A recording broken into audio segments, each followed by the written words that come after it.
ఆదివాసీలు ప్రకృతికి విడదీయరాని బంధం ఉంటుంది. వారి అలవాట్లు, ఆచారాలు ప్రకృతితోనే ముడిపడి ఉంటాయి. కొండా కోనల్లో జీవనం, అడవే వారి జీవనాధారం.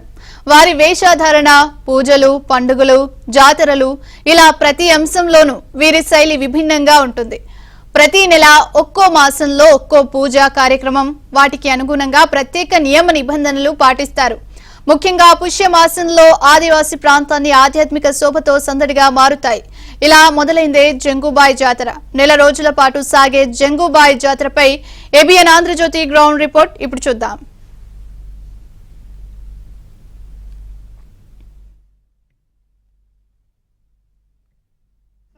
ఆదివాసీ ఆరాధ్య దైవం జంగుబాయి జాతర వైభవంగా కొనసాగుతోంది. తెలంగాణతో పాటు మహారాష్ట్ర నుంచి వేల సంఖ్యలో భక్తులు తరలివస్తున్నారు. కెరమెరి మండలం కోట పరందోలిలో వెలిసిన అమ్మవారిని దర్శించేందుకు వస్తున్న భక్తులతో అటవీ ప్రాంతం అంతా సందడిగా మారింది. అమ్మవారిని దర్శించుకుని మొక్కులు తీర్చుకుంటున్న భక్తులతో మొత్తం కూడా అటవీ ప్రాంతం మొత్తం ఆధ్యాత్మిక శోభతో పడవెలుతోంది. జంగుబాయి జాతరపై ఏబిఎన్ స్పెషల్ రిపోర్ట్.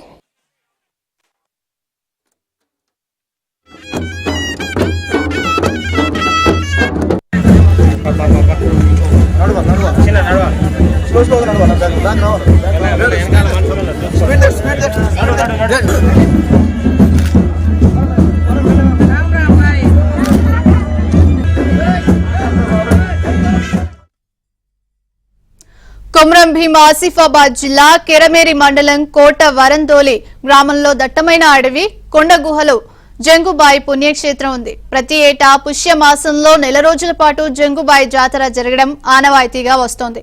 నియమ నిష్ఠలతో అమ్మవారిని దర్శించుకునేందుకు పెద్ద ఎత్తున తరలి వస్తున్నారు.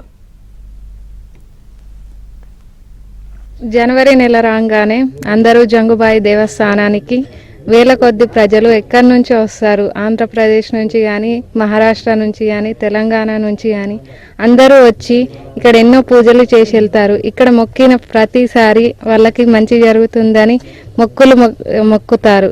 అవన్నీ తీసుకొచ్చి జనవరి నెలలో అనేక పూజలు చేస్తారు. ఒక నెల మాసాన ఈ పూజలు జరిపిస్తారు. అనేక మంది జనాలు వచ్చి ఇక్కడ పూజలు చేస్తారు.